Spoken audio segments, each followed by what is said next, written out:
Hey guys, welcome back. I hope you had a really great day trading today.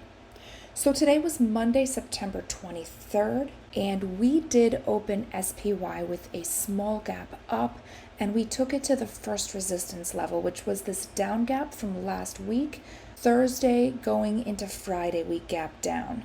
And that was the day after we had the FOMC up gap. So this right here was FOMC.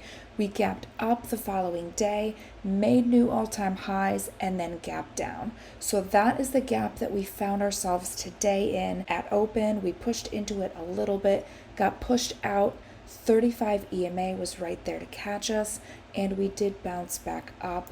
We never did get above the morning highs though, and SPX the same thing over here, except for remember we didn't have that gap here. We had a gap on Thursday going into Friday, a small down gap right here, but it got filled at the end of the day. So today we opened right around where that gap was, and we pushed up a little bit, got pushed back down. 35 EMA was there, and we did come back up, but we didn't get above morning highs here. I did actually take one small spread over here, 57.40, 57.50.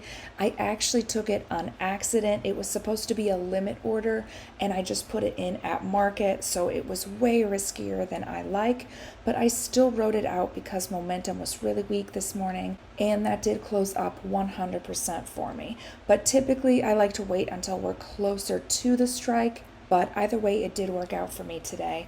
SPY did close up 0.25%. SPX closed up 0.28%. VIX came down 1.61%. And both in SPY and SPX, we did stay completely within the implied move. And then taking it over to QQQ, we had a really flat day over here. We opened slightly up, came up just a little bit, dropped down to the 35 EMA, and then bounced just a little bit. We definitely went absolutely nowhere today. We do have consumer confidence tomorrow morning at 10 a.m., and maybe the market's waiting for a little bit of direction from that. But as far as today, we were very flat. We closed up 0.12%. VXN closed down 3.98%. And here we did also stay completely within the implied move. And then IWM.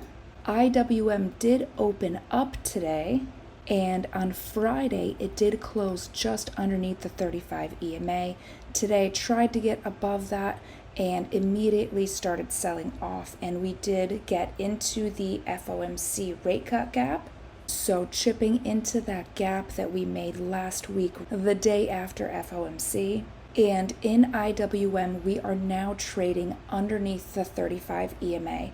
If we zoom out a little bit, we could see how clearly the 35 EMA acts as a resistance in a downtrend when the bars are red, and a support in an uptrend when they are blue. So we do have red candles. We are underneath the 35 EMA. Treat that 35 EMA as it would be a resistance until we get back above it, and actually print a blue candle, because we can get above it and then come back down. But until we see a candle that closes above the 35 EMA, treat this as a resistance level. IWM closed down 0.37%. RVX down 3.22%. So market down, volatility down, and we did stay completely within the implied move today. And then lastly, we have DIA. DIA did have the most bullish setup going into today as far as the way the moving averages are set up, and we did open today flat, and we didn't go anywhere here either. We stayed right near that 35 EMA. We opened with that slight upward move as we saw in the rest of the market, came back down to the 35 EMA, and we did close above that. So SPY, SPX, I believe QQQ, and DIA are all still trading above their 35 EMA. And now IWM has gone bearish. So let's look at QQQ real fast. Yeah, QQQ is still above its 35 EMA. So IWM is the only one that has gone red here.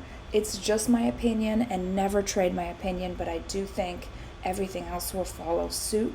We are due for a pullback, but again, that is my opinion, and as of right now, SPY, SPX, QQQ, and the Dow, they are all trading above their 35 EMA.